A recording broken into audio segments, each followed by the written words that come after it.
Diesels from the 1980s versus other diesels. Why were Mercedes so much better?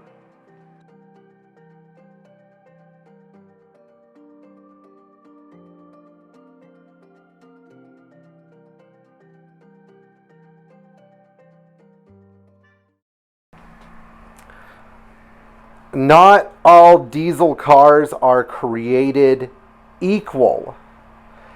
And I think that many of us forget just how great Mercedes were with their diesel engine program in the 1980s and how bad other automotive manufacturers were also during that period of time. So if you couldn't or didn't afford or didn't want to spend the money on a Mercedes diesel, if you couldn't afford one, you had some other choices. You had a 40-ish horsepower Volkswagen diesel with a timing belt and a weak head gasket. You had an Oldsmobile diesel, and if you don't know how bad they were, just check out this channel called Rare Classic Cars in Automotive History, and Adam will school you about just how bad diesel engines were from GM and what some of their issues were. But we actually had some GM diesels. There was a diesel Volvo, and if you hated changing one timing belt, imagine changing two. There was a Nissan Maxima diesel, and the Nissan Maxima diesel had a belt-driven injection pump. So imagine what happens if that belt fails. There were also Ford diesel pickups, and they were okay. They were just really slow. There was the International Scout Terra with a Nissan diesel, which was a pretty good diesel, but you had to buy it in an SUV. There was an Isuzu diesel, which was underpowered and smoky. There were Audi diesels, which were basically just Volkswagen diesels with a greater propensity to fail. And there were Peugeot diesels, which were initially quite good, but then they started to use electronic fuel injection, and they became bad. And there were diesels in the Ford Ranger, which were slow, but also very reliable, which, again, you had to buy a pickup. You know, there were a lot of little diesels in the 80s. There's a Toyota Camry diesel, which I don't know anything about, a Nissan Sentra diesel, a Mercury Lynx and Ford Escort diesel, a diesel Chevette with an Isuzu diesel. There were, who else made diesels that were brought to the United States? You could get a Winnebago Lachero mini motorhome with a Renault 2-liter diesel. And I think that you could also get, let's see here, what other weird cars came to the United States with diesel engines?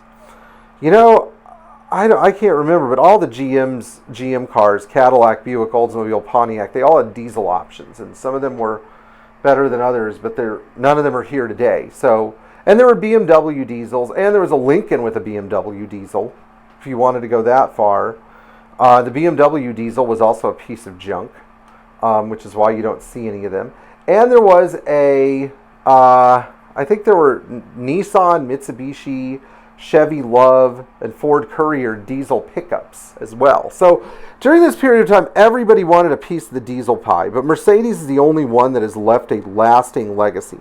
You can argue that maybe Volkswagen did, but maybe other than like a lone rusty Volkswagen Caddy pickup, you don't see a lot of nice Volkswagen diesels from the early 80s.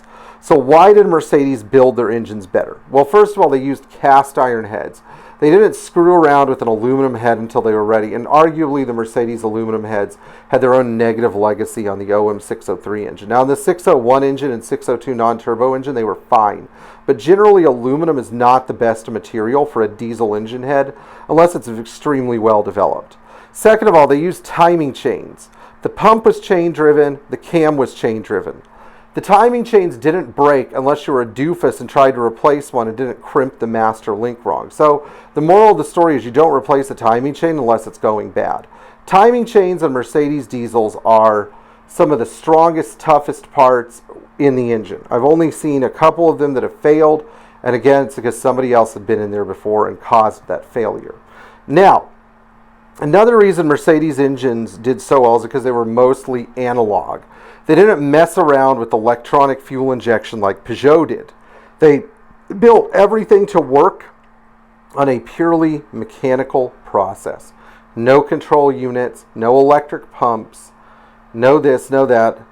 A fourth reason Mercedes Benz engines are so good is because they used inline Bosch injection pumps, much like the Cummins 5.9 did later on after 1993 when they got rid of that stupid Bosch VE rotary pump that didn't even have a timing mark on it. Rotary injection pumps are the cheap way out. They are much cheaper to build and much more difficult to rebuild.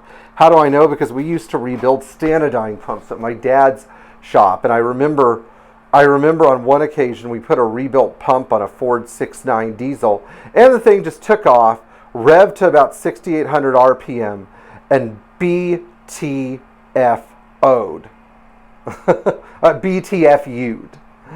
Not out, up. I mean, it shot push rods through its valve covers. That's how fast it was moving. And a fifth reason Mercedes engines were so good is because they were infinitely rebuildable. They used cylinder sleeves. They used machinable cranks. Parts were readily available. At the time, service was readily available. Service is actually still more available for those cars than it is like, say, a Isuzu Gemini turbo diesel or whatever they used. Mercedes planned for every possible problem that could go wrong, and they had those problems covered. There wasn't a part on the engines that was not documented.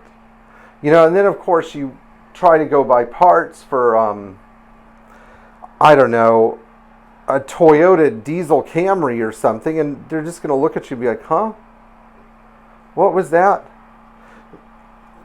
So these are just a few of the reasons Mercedes diesels are so good. But the test of time is really the greatest judge, they say. And if you look at all the Mercedes diesels that are out there and driving around, you know, that were built from 85 and earlier, I think the one thing that we can all agree on is that Mercedes successfully dieselized the automobile. Sort of like Tesla thinks that they've, I don't know, made the electric car a normal thing. At least for a while, for like 15 years, it was normal to see a Mercedes with a diesel engine. And for a lot of people that I work with, it is still normal. To me, it's normal. You know, a lot of people I know, it's perfectly normal. And thank God we still have diesel fuel, and we probably always will, because nothing comes close to producing power, usable working power like a diesel engine. Okay guys, I hope you enjoyed this video. Please like, share, subscribe, tap the bell for notifications, and appreciate your Mercedes diesels if you had one. And to quote Jerry Seinfeld, because apparently he watches this podcast, Pierre is out to convert the entire world to vintage Mercedes diesels, which, you know, diesels aren't for everybody, but they are great cars, and I wouldn't tell anybody who is a responsible, intelligent person who wants to have a vehicle they can maintain that will last forever that a Mercedes diesel is a bad choice for them. You know, there's some people that it's not a good choice for, but if you're in that category of person, you are probably a good fit for a Mercedes diesel. All right, I'll see you guys in the future. Take care.